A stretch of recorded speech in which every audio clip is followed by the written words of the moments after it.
ভুলতে চাইলেই কি ভোলা যায়? তবে ভালো হোক কিংবা খারাপ, অতীতের কোনো সিরিজ কিংবা টুর্নামেন্ট নিয়ে কথা বলতে ভীষণ অনীহা টাইগার কাপ্তান নাজমুল হোসেন শান্তর, যার চোখ এখন শুধুই পাকিস্তান সফরে।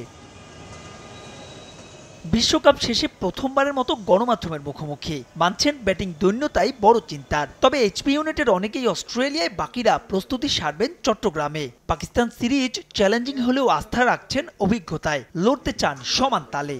প্ল্যানিং ওয়াইজ খুব ভালোভাবে প্ল্যান করা আছে। এখন জাস্ট আমরা এই প্র্যাকটিস ম্যাচগুলো এবং আমাদের যাওয়ার আগে বেশ কিছু প্র্যাকটিস সেশনও থাকবে, এগুলো আমরা ঠিক মতো করে যত ভালোভাবে প্রিপেয়ার হতে পারি। এটা অবশ্যই অনেক চ্যালেঞ্জিং হবে, তারা খুবই ভালো দল, বাট আমার মনে হয় যে এই ফরম্যাটে আমাদের বেশ কিছু এক্সপিরিয়েন্স প্লেয়ার আছে।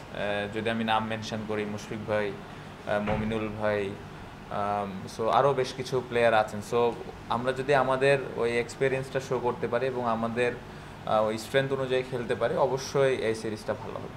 অর্ধেক পাউডারে দ্বিগুণ উজ্জ্বলতা, নতুন রিন অ্যাডভান্সড অর্ধেক পাউডারে দ্বিগুণ উজ্জ্বলতা।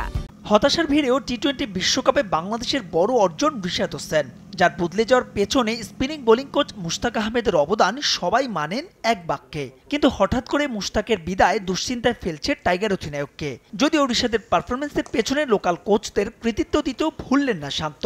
আমি জানি না বোর্ডের সাথে কি ধরনের কন্ট্রাক্ট ছিল, সম্ভবত ওয়ার্ল্ড কাপ পর্যন্তই ছিল আমি যতটুকু জানি, বাট দারুণ কাজ করেছেন রিশাদ, খুবই কমফোর্টেবল ছিল, বাকি স্পিনারগুলো কমফোর্টেবল ছিল। বাট আমি শুধুমাত্র মুশতাক আহমেদ ওনাকেই ক্রেডিট দিতে চাই না, কারণ রিশাদ কিন্তু তারও আগে থেকে আমাদের লোকাল যে কোচিং স্টাফ ছিল তাদের কাছ থেকে কোচিং নিচ্ছিল। গুঞ্জন আছে পাকিস্তান সফরে দলের সঙ্গী হতে পারেন রিশাদ, তবে এই লেগিকে এখনই টেস্টের জন্য প্রস্তুত মনে করেন না নাজমুল হোসেন। এটা আমার মনে হয় সিলেক্টরকে জিজ্ঞেস করলে আরো বেটার হবে, বাট আমি যতটুকু আমার এক্সপিরিয়েন্স যতটুকু মনে হয়, আমার মনে হয় না এই মুহূর্তে রেড বলের জন্য ও পুরোপুরি রেডি। পাকিস্তানের বিপক্ষে টেস্ট সিরিজ খেলতে আগস্টের মাঝামাঝি দেশটি সফরে যাবে টাইগাররা। 2 ম্যাচ সিরিজের প্রথম ম্যাচ 21 আগস্ট।